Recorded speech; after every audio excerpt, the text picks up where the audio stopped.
Welcome to steno series. यहाँ आपको 80 शब्द प्रति मिनट के हिंदी डिक्टेशन बोले जाते हैं, जो आपके आने वाले एग्ज़ाम्स खास तौर से UP triple S C steno 333 और 1224 के लिए बहुत ही महत्वपूर्ण है। आपके एग्ज़ाम्स में हमेशा पेपर से ही मैटर बोले जाते हैं। बहुत ही कम ऐसा होता है कि पत्रिका से शायद ही बोले गए हों, जो कि मेरी जानकारी में नहीं है।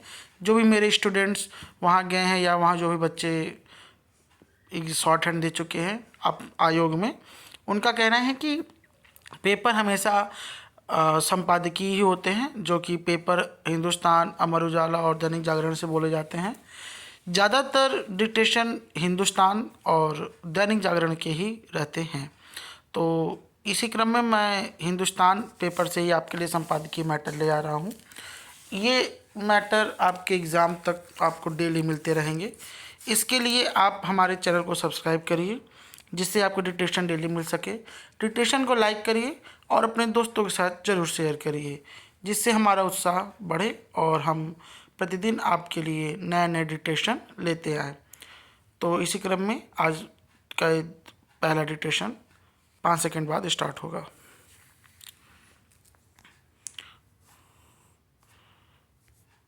स्टार्ट।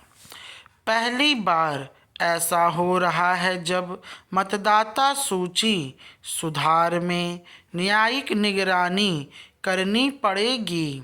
सर्वोच्च न्यायालय ने फैसला सुना दिया है।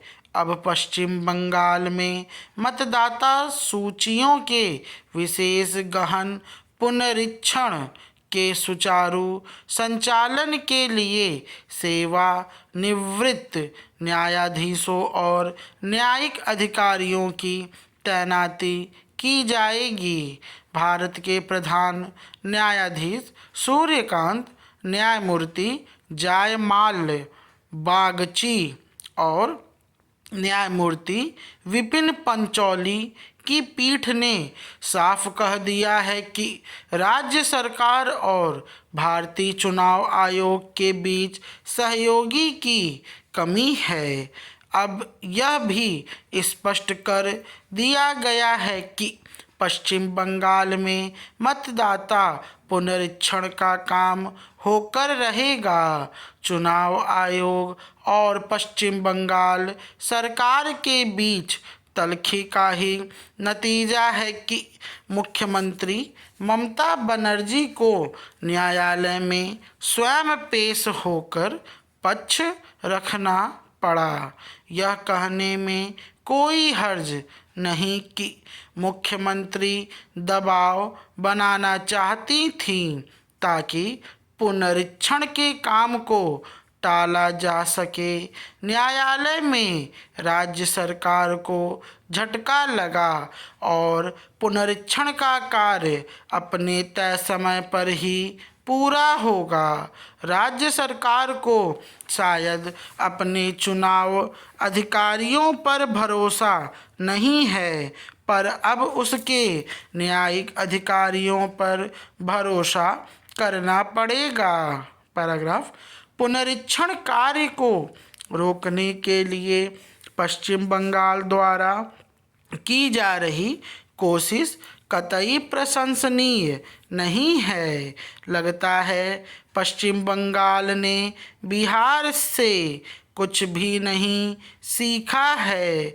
बिहार में भी आनन फानन में ही पुनरीक्षण का काम हुआ और सर्वोच्च न्यायालय ने इस कार्य में विपक्षी दलों द्वारा जताई गई कुछ आपत्तियों के आधार पर हस्तक्षेप किया था।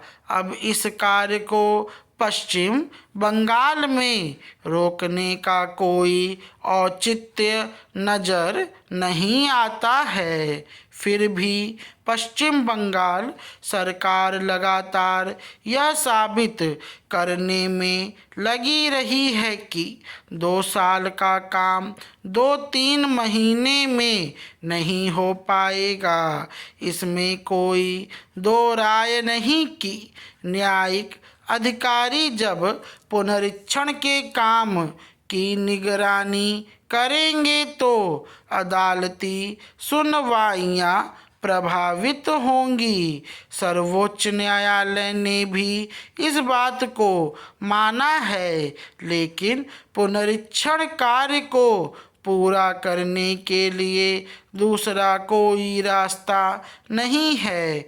वास्तव में पुनरीक्षण का यह कार्य राज्य सरकारों द्वारा बनाए गए BLO और राजनीतिक पार्टियों द्वारा नियुक्त BLA का ही काम है। BLO और BLA अगर सजग रहें तो मतदाता सूची को 16 आना सही किया जा सकता है। दुर्भाग्य से यह काम पश्चिम बंगाल में सही ढंग से नहीं हो पाया, तो इसके लिए पहली नज़र में पश्चिम बंगाल सरकार ही जिम्मेदार है। सर्वोच्च न्यायालय में चुनाव आयोग ने बार बार कहा है कि पश्चिम बंगाल सरकार ने पुनरीक्षण के लिए योग्य अधिकारी नहीं दिए हैं। स्टॉप। डिटेक्शन अच्छी लगी तो उसे लाइक करें।